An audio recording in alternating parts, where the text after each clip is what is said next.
Hello, everybody. Welcome to a new episode of Motor City Metrics here, episode 54, I believe, on the Believe Network. And now more on that as we're progressing. We were originally part of the Fan First Sports Network, but I talked to these fine gentlemen over at Believe who are going to be putting our podcast in some more places.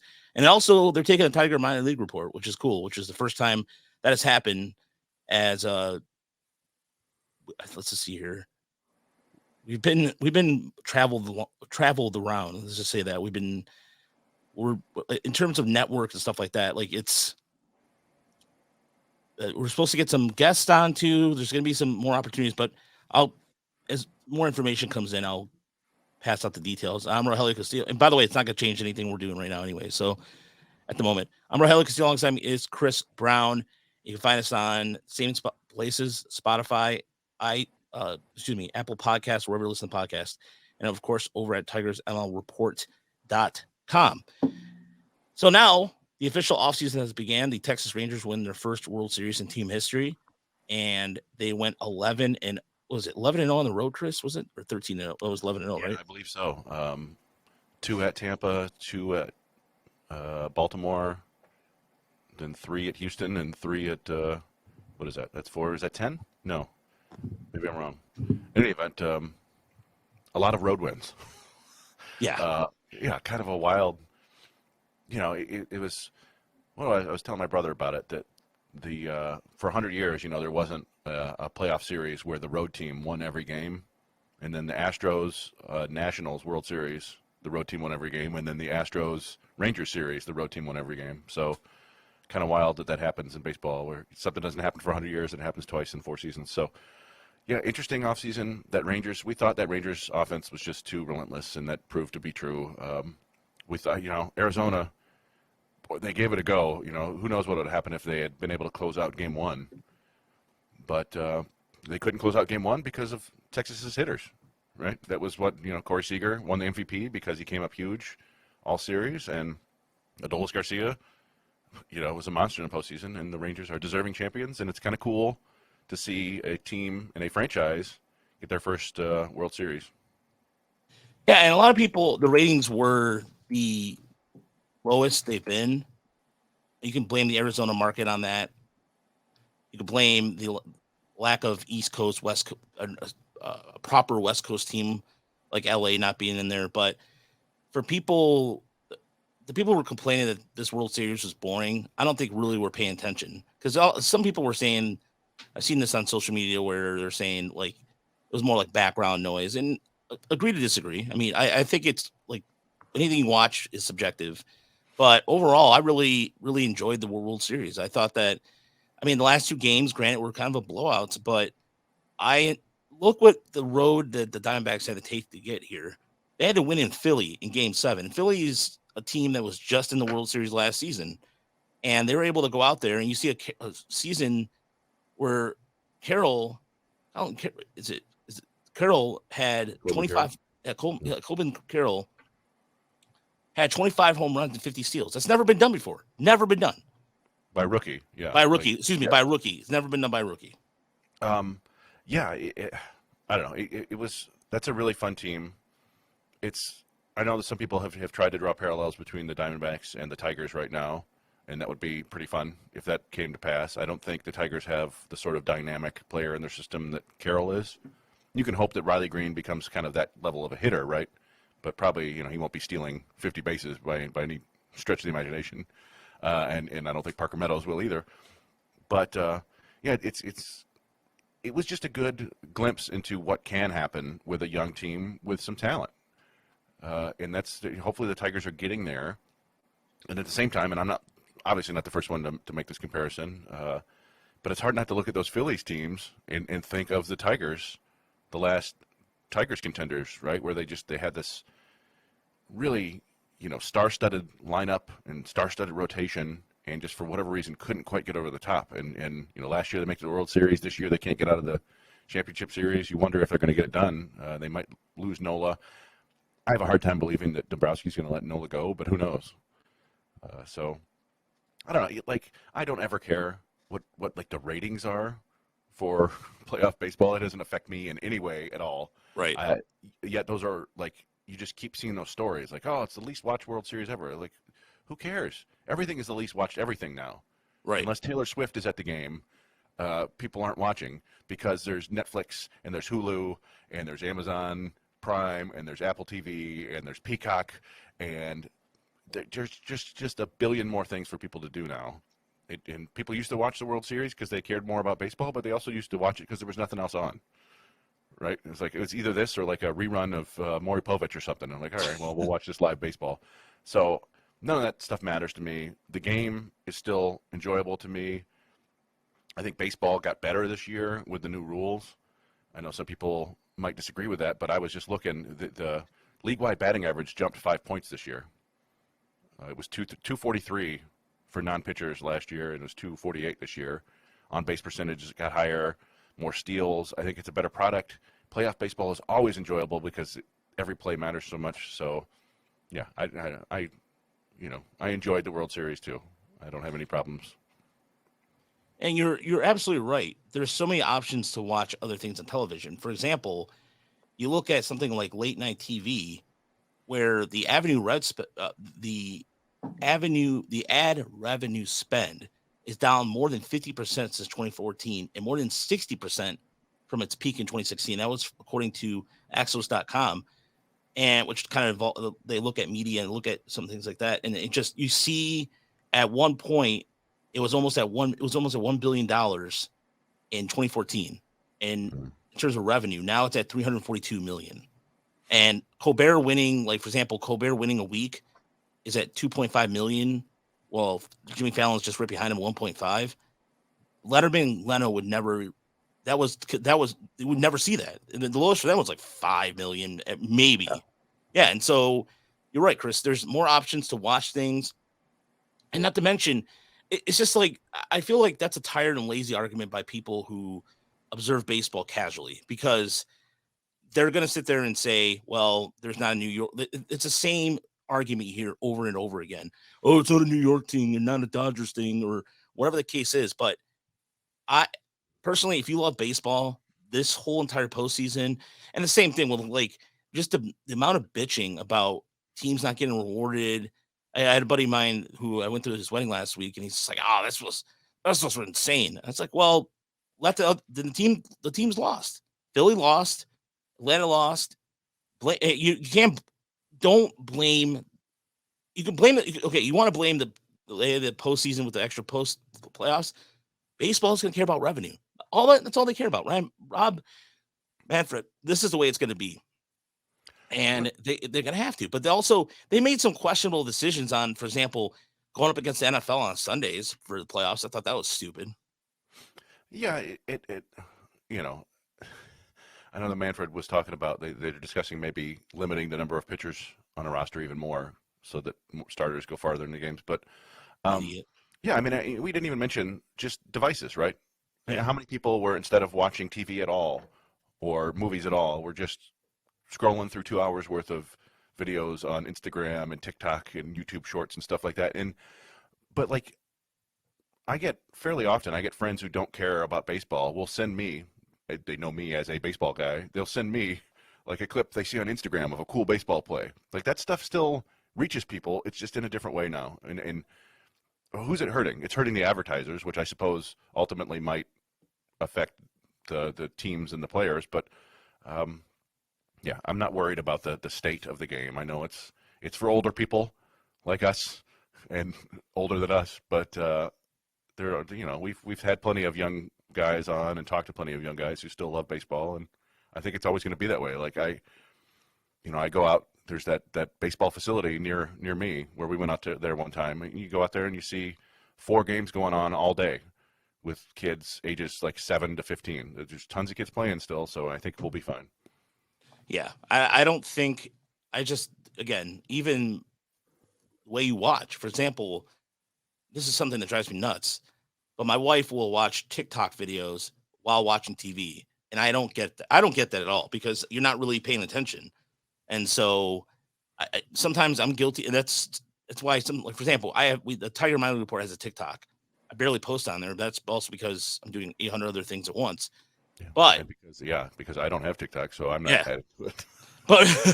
but for example, on X, when I'm watching the game, that's a thing I've been doing for a while now. Because even as a reporter, you tend to just kind of by habit kind of go on when you're watching a game. It's like joining a message board in real time, for that dated reference, but it's true. And so I think that that's what's happening now. People are multitasking quite a bit when they're watching their events. And so that being said, I think overall, good for Texas. Chris Young did a really good job of mixing free agents and taking chances on guys like Garcia.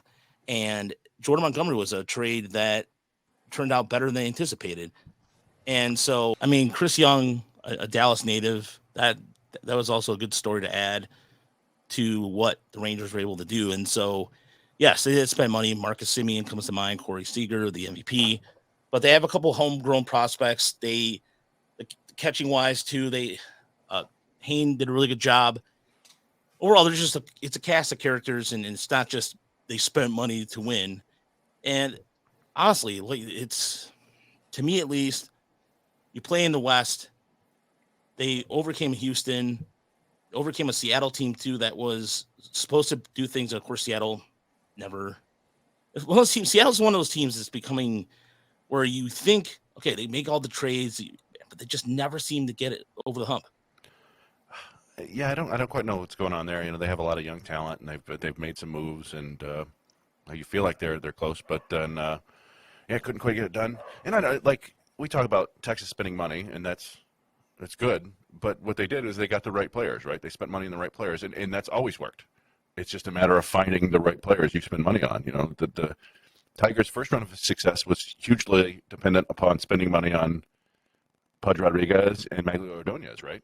I mean, it also helped that they had Granderson and Verlander come up, but those two big contracts helped. And then you go out and you spend a ton of money on Miguel Cabrera, and that works for about 8 years. So it's just a matter of spending running money on the right players. And when you don't spend money on the right players, you end up in deep trouble. You end up with a Javi Baez or a Chris Bryant or an Anthony Rendon at the extreme end. But when you get the right guys, you get Semien, you get Seager. Even if you lose money on DeGrom, you've made your team better, at least for the short term, and you win a World Series, and that's part of what it's about, right? Like, that's the whole point. Go out and get it. Now we saw the Phillies spend a ton of money, and it didn't work out for them, but you can't win if you don't try, I suppose. Yeah, I mean, it's better than sitting at home and wondering what if. And I know Tiger fans are expecting this with how much their salary is going, their payroll rather, is going to be. I, I don't. Again, I'm not being pessimistic on purpose. It's just the vibe I picked up at the press conferences that Scott Harris is going to add complimentary players, and so that's where we stand with that. Yeah, that's what he said. Yeah, I mean, I was there, and I talked to Cody Saberhagen yesterday because our softball season ended, and we were talking about that a little bit and players and what have you that would be interested in. So I also put in my Tiger Player of the Year vote, and we talked about that. And that was an interesting conversation because he mentioned Erod, and Yeah. it's easy in terms of to overlook that based off. I saw yesterday that Spencer Torkelson is up for a Silver Slugger Award, and then also Derek Skubal had a really strong year to end out. But at the same time, I mean, you could give a consideration even. It can go across the board to Riley Green from the limited sample he has before he got injured. But yeah, that was. I gave my two choices. I'm not gonna say who I voted for until afterwards, but I'll tell you out, of course, Chris. But it was interesting to talk about that too, because as far as you look at the positional war, and you text this to me, the Tigers have a lot to address this offseason. And as much as we don't want to think that, they do have a lot to address. Yeah, I mean, I said that to you, and I forgot about it. But I went through just to look at which positions they can upgrade. And I just looked at the team by team, position by position, where the Tigers finished in terms of FWAR. and only one position were they even in the top 10, and that was center field, which is mostly Riley Green, but also partially Parker Meadows. And every other position, including DH, I'm not, these are all position players. I'm not talking about pitching. They were 15th or worse, I think. Some of them were in the 20th range. So, third base was particularly bad. DH was really bad. So they have some real big holes, and there are a lot of places where they can upgrade. I think, they were like 14th or 15th in catcher, because Jake Rogers had a great season, but they were also held back by Eric Haas not having a great year. So, yeah, a lot of room to improve. Not necessarily the greatest free agent market out there, but there are guys they can go get who would help them improve. So, yeah, a lot of work to be done. I was thinking the other day, like, so how many positions are locked heading into next year? And it's, I mean, you assume Carpenter is going to be there in some capacity, either in the outfield or the DH. Torque's going to be the first baseman unless there's a surprising trade. I do wonder if Riley Green will spend like the first half of the season as DH. Just keep him out of the field, damn it. that's where all bad things happen. Although he did, break his foot in the batter's box. But then Javi Baez is almost certainly going to be the shortstop because he has to be. They're not going to bench him, right? But beyond that, I mean, we think Parker Meadows will be the center fielder. It seems like a good bet. I don't know who's going to play second base. I mean, they've got Ibanez, they got McKinstry, but it feels like they might. I mean, Colt Keith's going to be playing somewhere, I think. Yeah. Who's playing third, too. It'll be interesting to see what they do from within and what they do outside of the organization. Especially with you looking at some of the prospects that are knocking on the door. And we're going to probably do a Rule 5 show next week. We'll break down the Rule 5 in general, probably for the Tiger Minor League Report, as we're going to start doing our tool series that's going to be starting up. So, but yeah, it's even what I was surprised about too was their catcher. They were in the middle of the road in terms of WAR. And when I saw that, it was Cody and I were talking about how I thought I'd expect to be higher. And you almost have to think that the Tigers, I still believe, this is something I believe, that the Tigers are going to address catching at some point in this offseason. Somebody else is going to go with Jake Rogers if they can find somebody that works with them. And as far as Baez goes, I'm really getting tired, and I've been seeing this a lot, that he's the worst athlete in Detroit. The guy had a bad year. He owned up to it. Enough. Like we pile on. It's like, even I guess because people were complaining about Killian Hayes. Yeah. Come on, a guard, former first round pick for the Detroit Pistons. If you don't care anything about that. Yeah, I mean Baez was a plus defensively. I don't want he was a plus defensively. Yes, he sucked he was not good at the plate. Simple as that. But who else? Again, give me a shortstop that the Tigers should put in front of them right now. The Tigers have in the roster. They don't have any. They don't. No. I mean, you can't. I mean, you're not going to tell me that Eddie's Leonard is going to be a shortstop. Not going to happen. They put him out there in the outfield for a reason. Tigers right now have a bunch of players that are kind of putting square pegs in round holes at this moment in the minor leagues. I mean, let's face it. I mean, Justin Henry Malloy technically doesn't have a position. Colt Keith, you can see him playing at second. Is he going to be at third? Probably not. We've talked about the shoulder issues. So this is where the free agent class gets interesting but I think, like I said, I think the Tigers are going to go with the trade first. And also for next week, we're going to have some trade scenarios too built in here for the show. So, but I wanted to make sure we hit the ground running with, let's speculate, Chris, on some 40-man roster stuff that might happen here. Just one thing real quick. Sure. You mentioned Scooble, and I just wanted to look it up because we talked about it before, but he was, by F4, he was the best pitcher in baseball after he came back to pitch.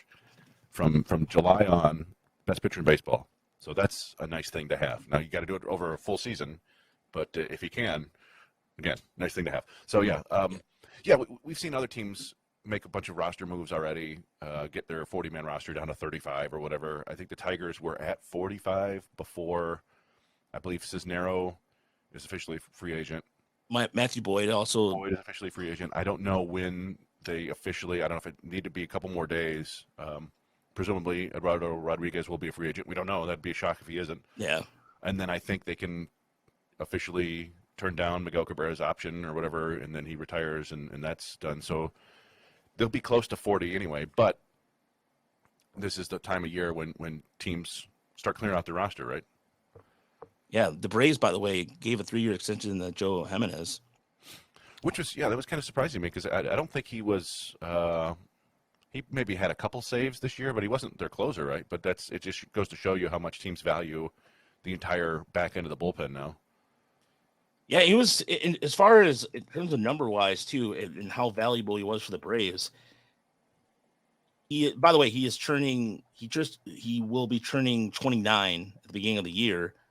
In terms of FWAR, I mean, in terms of FWAR, it was 0.5. I mean, he had a K per 9 11.6. So that will do fine. As far as, I mean, he gave up a little more home runs this year. His home runs per 9 were 1.44, but still, he was able to be effective for him. And so that to me is, I mean, his four seam velocity right in line where it was last year, 95.4. So that'll play. So I don't know. You're right, Chris. I mean, I did see something along the lines. Well, the Tigers have built a bullpen cheaper, but that's because they choose to. Yeah, home runs were the issue for Joe Jimenez with the Tigers up until his final season here, and there's not a great way.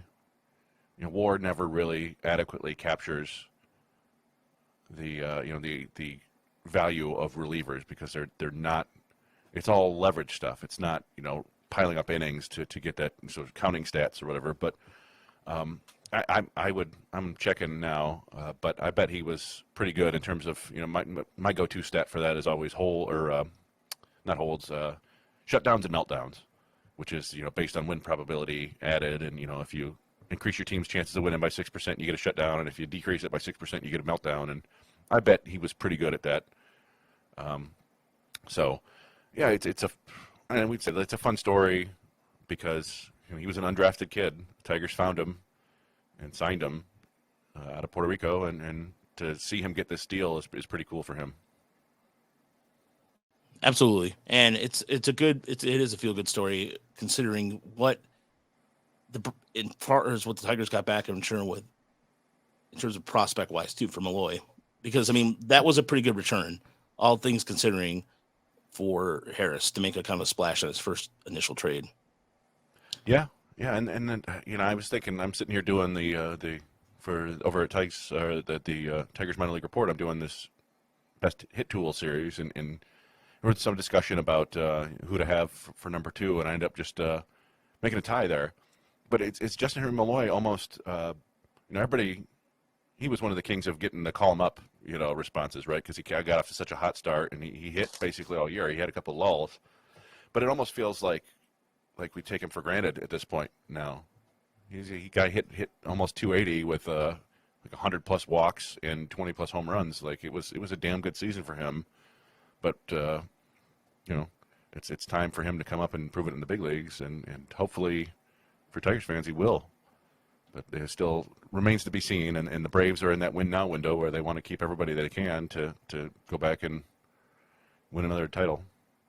Yeah, and I think it's totally feasible they can too. So, but I wanted to present a couple of, so with Uper not here because of just timing of everything today, I did want to present a couple of options that he had for free agents, and because he was talking, I told him like, hey, give me a couple of guys that you would be interested in. So because I know Uper wants the team to spend, and we it's again. I know that he might be disappointed with that, and I'm not trying to be a Debbie Downer because it sounds like I am, but I'm not. I promise. I'm just like I said. If everybody's who's listened to the show long enough to know, we try to keep it we try to keep it real. So, well, here's his picks for who he likes in free agency. Shohei Ohtani, of course, can't go wrong with that. Aaron Nolata, or why can I suddenly Aaron Nola. Illinois. Okay, so I did say it right. JD Martinez, the Japanese pitcher Yamamoto, Juan Soto, Orioles surplus prospects, which I'm in the same boat with him. Matt Chapman, Shota Imaginata. Let me see. What that sounds about right. Okay, Looking, Shota Emanaga. Mitch Mitch Garver, Jorge Soler, who just announced that, or the Marlins are not picking. Was the Marlins not picking up his? Yeah, no, I think he's opting out. Oh, he's opting out. Okay, Jared Kelenic, That would be a and trade. Right? yeah, that would be a trade. Yeah, and Josh Hader. Mm-hmm. I think Hader's got too much miles on the arm, but that's just me. And then Cameron added. He liked the same list, but he just added Whit Merrifield, which I actually that's a good idea. I like Whit Merrifield for his utility bat, and that seems like to be the ML. Tigers love utility bats. Skyhurst loves guys who can play multiple positions.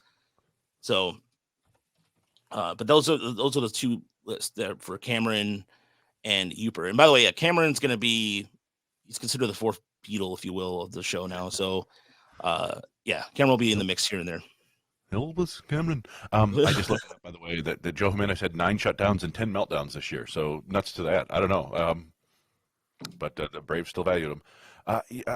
Whit Merrifield, I wonder, because he was really bad the year before that last, right? Like he was okay this year, but really bad in his last year with KC, was it? Yeah, before he got traded to Toronto. Yeah, I'm looking. Yeah, 2022. I guess not really bad. Hey, about the same. 88 WRC plus in 2022, 89 in 2021, 93 last year. I wonder if he's a bit redundant with Zach McKinstry. Not that that seems to have stopped the Tigers from getting all sorts of utility players. I just, who knows? We'll see. yeah, and no, I know people love Zach Short, but I think that his days here in Detroit are numbered with the amount of utility players they have. I think you could see him trying to go elsewhere to get a position. So it wouldn't surprise me if we see him on the transaction list here. We'll see what happens, but yeah, no, this is the part of the season where teams put a whole bunch of guys on waivers, right? And we'll see. It wouldn't shock me if the Tigers add a player or two on waivers in the next few days from other organizations. It's just the way it goes this time of year. The guys that kind of ended up on the 40-man roster by the end of the year or were there all year and didn't necessarily produce. There's a good 6 or 7 guys the Tigers could easily waive and they could clear waivers even. So we'll find out about that soon enough, I would think. yeah, Igmata, by the way, was a pitcher who pitched in Japan. He's the lefty. He just turned 30, and he was pitching for Yokohama over. Yeah, he's been with Yokohama since his entire career. So I don't know too much about him, and I would have to dive deeper. But there is a team. Again, and here's the thing about the Pirates. I want to look at the Pirates here for a second because they've been involved in the Yadier Rodriguez, the Cuban pitcher that is going on a free agent. So apparently they've been going all over the place looking for pitching. And I wish the Tigers would kind of take this philosophy a little bit. The Tigers were, by the way, out there for the Cuban pitcher. All 30 teams were out there. So Yariel Rodriguez is a guy who I really liked. Like I said, World Baseball Classic, converted starter, has really good stuff, and he is under the age of 30. More importantly, he's going to be 27. So he has some time, and that's a guy who this stuff is nasty. 95, 97, his slider's 3,000, which is like just a Tiger. A lot of it screams Tiger workableness to him. And if there's one pitcher that the Tigers should go after, that would be that's my personal choice. No doubt. Yeah, these ones are always kind of fascinating to me when you get a fully grown. Obviously there'll be some speed bumps, translating to Major League Baseball, and who knows if it'll work out or not. But this is a fully grown prospect, right? Like this is a guy who is ready to go, free agent age, younger than most free agents, less proven, but. So what do you offer him? How many years? How much money? And does it matter? Does he even want to play here? Does he go to the top bidder? Does he go to an organization he feels more comfortable in? Like for forever, it was the White Sox, right? The White Sox got all the Cubans, or the Astros, and so it'll be kind of interesting to see how this plays out. You would like to think that the Tigers could easily match. I mean, of course they can match. They can match or go over what any dollar value that matters. It's just an issue of whether they think or how much they think he's worth. And if they have it may just be a relationship thing. Didn't you mention that he used to play with? Who do you used to play with? I think he was on the same team as Johan Oviedo.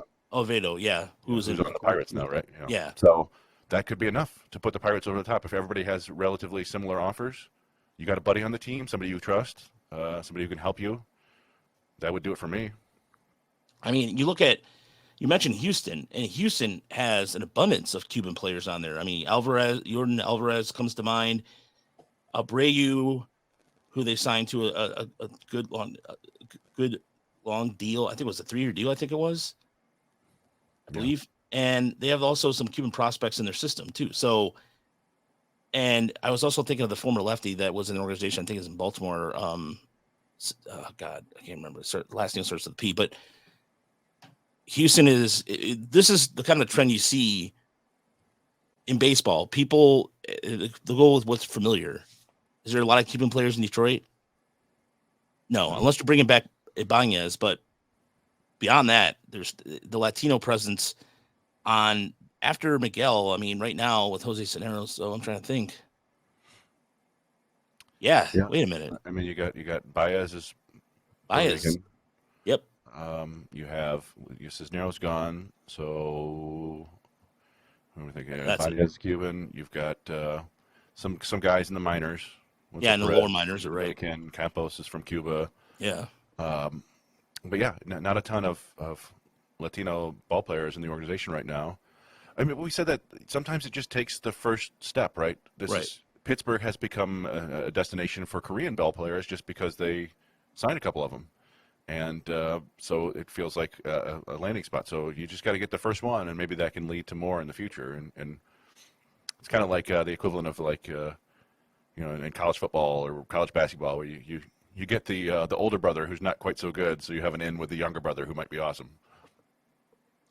And we did get some news yesterday that Nelson Cruz retired. Yes! That was, I mean, this is a guy who all-time Tiger killer.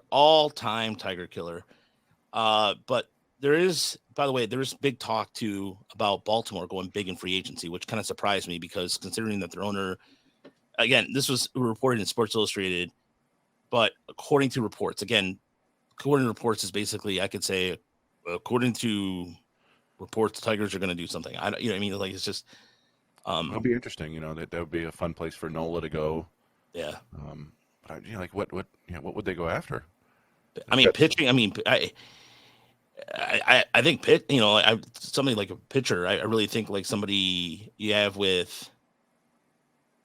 You're looking at probably like maybe Jack Flaherty's a free agent. Kyle Gibson's out there.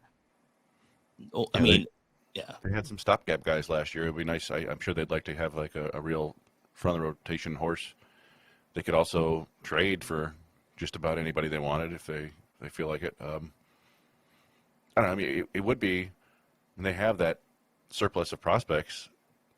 What's better than having a surplus of prospects? Having a surplus of prospects and a bunch of good free agent signings, so you have more flexibility in case somebody gets hurt or in case there's a hole you need to be filled and you could trade guys. So that'd be fun. I'll believe it when I see it.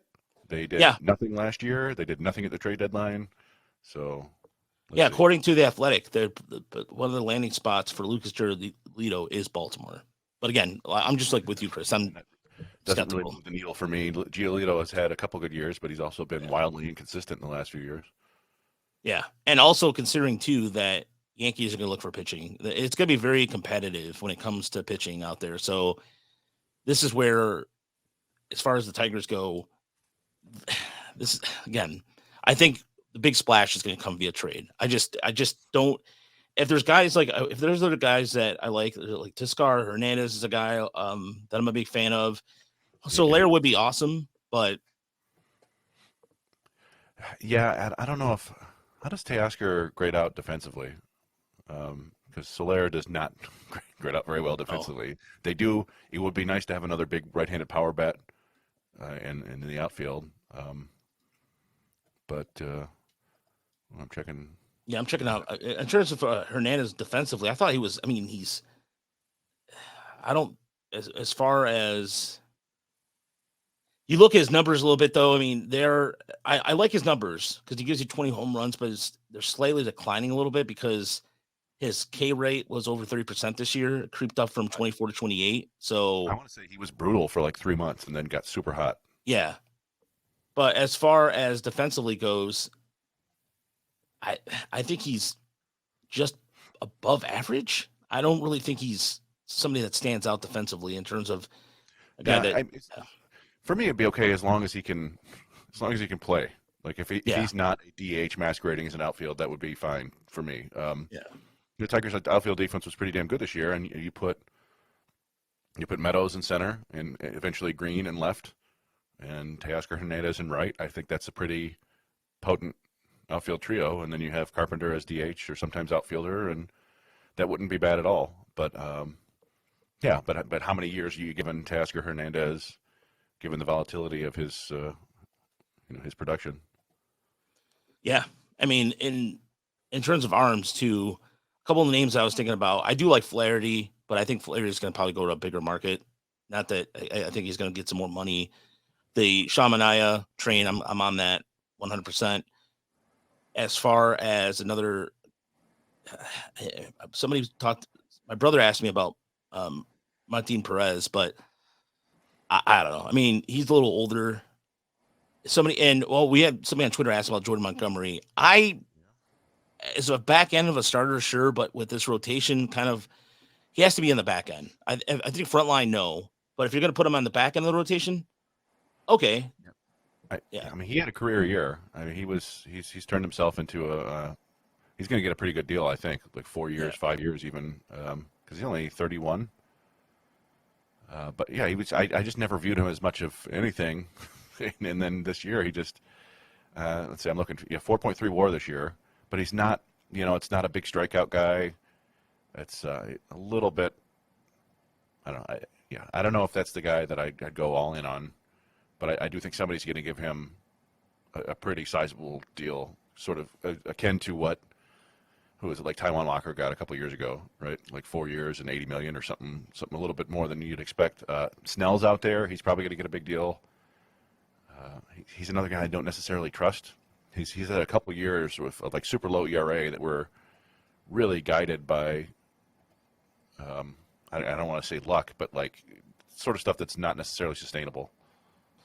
Another guy who I think, from a catching standpoint, the catching market's brutal, but a guy that I liked before, who played with the Cubs and also played with the Padres, has some familiarity with the front office, is one Victor Cardatini. Caratini, yeah. Yeah, I mean, in terms of season wise, I mean, yeah, his OPS, his on base was 3.27, and does he, in terms of his power numbers, he doesn't have a lot of power. Defensively, he grades out well, but I mean, I'm sure the Tigers would want a little more pop than that. But I just, for whatever reason, I just feel like that guy screams like a potential backup that to go with Rogers. And in terms of like, he's a switch hitting catcher too, so he can hit from both sides of the plate. But it really depends on how much they currently like Carson Kelly. But I don't know, Victor. Again, if you look at the way things are patterned, Harris likes guys he's familiar with. So who knows? I mean, I don't know. That's a name for whatever reason that sticks out to me. He'll probably end up not. He'll probably re-sign with Milwaukee. Who knows? But yeah, it's a name that I just wanted to bring up in there because I feel like that's if they're going to take a flyer on somebody, because if they don't feel that in the catching situation right now, there's a significant drop off, maybe they'll go with a vet like him. Yeah, I mean, I do think that they will search for answers there. I don't know if they're going to come up with a better answer than Kelly, even though he'd be making like $4.5 million. I don't know. We'll see. That's like we said. There's room to improve across the board. I do wonder, and we've speculated about this before, if they might get a little. I don't know if it's creative. Like you can argue that the Michael Lorenzen signing was kind of creative. Yes, it was. They Yeah. weren't the first ones to try to make him a starter, but they saw what he did in Los Angeles and thought that they could improve upon that, and they did, and they traded him for a solid prospect. I, I wonder if they go after, and as people have talked about this, like going after one of the injured pitchers, like a Frankie Montas or a Tyler Mahle, or Mali, I don't know how to pronounce his name. I haven't watched him enough. Who might not come back this year, might not come back until late this year. But you sign somebody like that and stash them, get them like a 2-year deal with an option or something like that, and you might end up with a bit of a bargain. Just depends on how much they want to go for it this year, or if they're just trying to continue to build and improve. Because, aside from like Nola and Snell and possibly Montgomery, there's not really an obvious blinking mid-rotation upgrade for pitching. And then where do you go on offense? Everybody should be watching their back. We said before, with the exception of maybe like Torkelson and Green, they need to upgrade everywhere. Yeah, I mean, if you look at some of the outfield, if you're talking about the outfield, left field, for example, L'Oreal Jr., that'd be great. But again, he's probably going to get some more money. He's probably going to command a better contract. Depends if the Tigers want to pay for that. You have Corey Bellinger, who's got a mutual option. Harrison Bader is interesting, but I mean, he's a center fielder, and so the Tigers are good on that. But as far as, and getting back to the right field, I mean, right field is just Michael Confortolio has an opt out, but the rest of the outfield is just kind of like and you have to kind of, you would figure that the Tigers would go after an outfielder, but it could come via trade. And that's the thing. Well, so train your prospects, those things. Do the Tigers I don't think Scott Harris values the prospects the way Al Avila did. And I think he's not going to be afraid to maybe trade a name that might be a name up and coming. Yeah, it's it'll be interesting because you see this with when they make changes in president and GM, the old prospects get to go. They get traded. The new prospects, guys that they drafted or acquired, they become the chosen ones. So, and the Tigers may be willing to part with any of the guys that were here left over. We've talked before about there's a little bit of interesting pitching depth. I mean, you can never have enough pitchers. We talk about it all the time. You feel like they have enough, and then they're by the end of the year they're using Brendan Hannafy as a starter. But Wilmer Flores, Ty Madden, Dylan Smith, Sawyer Gibson Long, Reese Olson, like these younger guys who are in the majors or on the cusp of the majors, they all feel like they could be traded as part of a package for someone. I don't know. I was just looking at the list of outfielders, and Hunter Renfroe kind of vaguely intriguing to me. A guy who's pretty good for 20-plus home runs each year. Strong arm, could play right field. Might be an interesting option in free agency that won't cost too much. But, but those are the kind of moves that we're talking, right? You keep saying it. It's just like that they're going to supplement the team, right? They're not going to be – I don't think they're trading for Juan Soto. I don't think they're signing Shohei Ohtani. I don't think there's going to be any giant splash, but I think there could be a larger splash, I agree with you, in the trade market than in free agency. And we'll see what happens here in the next couple of days. So we'll be back on Tuesday on normal time with Uper joining us. And so as far as the Tool Series stuff, we'll be coming out with content for that next week. Some of the videos have been loading. Like I said, between work and everything else, the day job has been very, very, very good in terms of just keeping me busy. I mean, in terms of just looking at Excel documents all day. Formulas. But yeah, there'll be a new podcast dropping on Tuesday. So if you're listening to this now, Uper, and you're looking for Uper will be back with us next week, and we will be busting out some articles on the Tiger minor league report. So we're gonna crank up. We're probably gonna do a Rule 5 piece. I'm gonna do a Rule 5 piece. I know Chris is gonna do one at players, and we're gonna probably do we're probably gonna do a podcast about that next week. And by Tuesday or Wednesday, I think the smoke will clear a little bit, and we'll have a better idea what the Tigers drop. So like I said, there's a couple names that I've heard that will not be on the 40-man roster. And so, but Chris, is there anything else you want to add before we get out of here?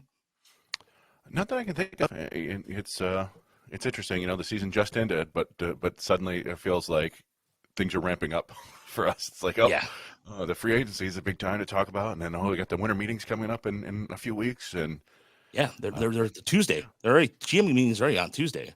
the GM meetings, but then Yeah. then there's the winter meetings and with the Rule 5 draft, and then it's like I said, the season ended in a positive way. I think for the Tigers with some positive momentum. Losing Riley Green's not fun, but we saw some good things happen. We've talked about it. There were some very good things happening in the minor leagues. Um, doing this hit tool thing is reminded me of how damn good Colt Keith is as a hitter.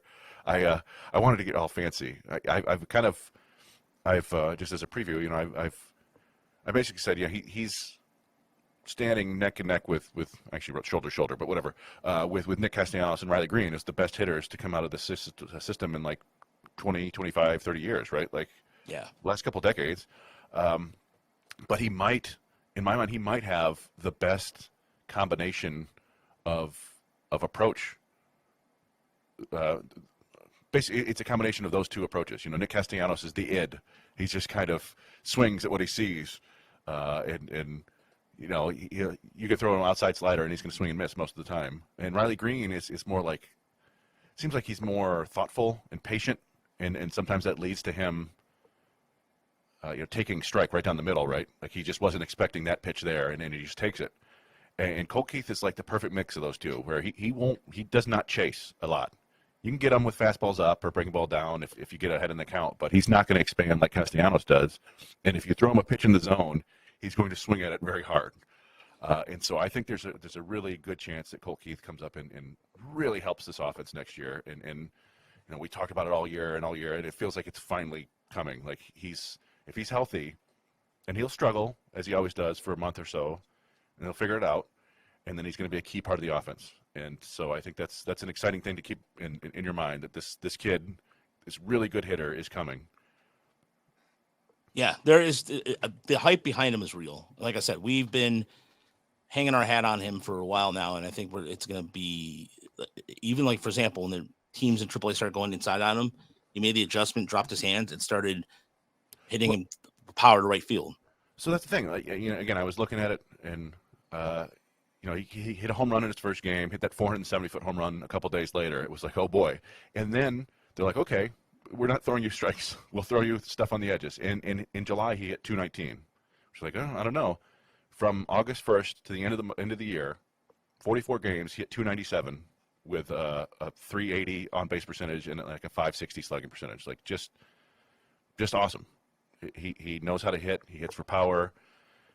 Worry about the defense later, but he's going to be a key bat for the team. And that's, you don't want to project too much for a rookie, right? But he could end up being the most important addition to the organization.